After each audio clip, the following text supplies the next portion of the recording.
ఇన్ని లక్షల మంది దేవుణ్ణి వెంబడిస్తా ఉంటే ఇన్ని వేల సంఘాలు నీకు ఇస్తే ఆ సంఘాలు సిగ్గు లేకుండా మంగళసూత్రాలు కట్టిస్తావా? సిగ్గు లేకుండా మంగళసూత్రాలు కట్టించి పసుపులు రాయిస్తావా? సంఘంలో చుట్లు మెట్లు పెట్టిస్తావు. నువ్వు సేవకుడు వేరే, నువ్వు అబద్ధ బోధకుడు, నువ్వు అబద్ధికుడు నువ్వు అని చెప్పాలని చాలాసార్లు ఆవేశంగా అనిపిస్తుంది. కానీ అలా చెప్తే బాగోదేమని ఆలోచిస్తాను కొన్నిసార్లు. అందుకే మీతో చెప్తున్నాను ఏమనంటే, ఇలాంటి అబద్ధ బోధకులతో జాగ్రత్త.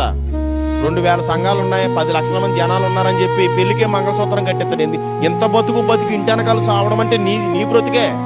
ఎంత బైబిల్ చదివి, ఎంత ప్రార్థన చేసి, ఇంత వాక్యాన్ని ధ్యానం చేసి చివరికి పెళ్ళి వచ్చేసరికి నీ బతుకు ఎక్కడ ఉంటుంది అంటే, ఎవరి దగ్గరికి వెళ్ళి మంచి రోజు ఏ రోజు అండి?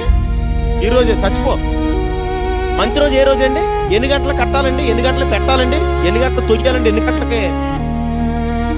మళ్ళీ అదొకటి ఉంది కదా, పెళ్ళి అయిపోయిన తర్వాత ఇద్దరిని కలిపి మళ్ళీ దానికి టైం చూసి దాంట్లో తొయ్యాలి. మళ్ళీ ఏంటి బైబిల్ మనకు క్షేమాన్ని కలిగించే ప్రార్థన. మీలో ఎవరికైనా శ్రమ కలిగినడల వాడు ప్రార్థన చేయవలను, రోగం వస్తే ప్రార్థన చేయవలను, ఇబ్బంది వస్తే ప్రార్థన చేయవలను, శత్రువు మీదకి వస్తే దేవుని సన్నిధిలో ప్రార్థన చేయవలను. దావీదు అదే కదా చేశాడు.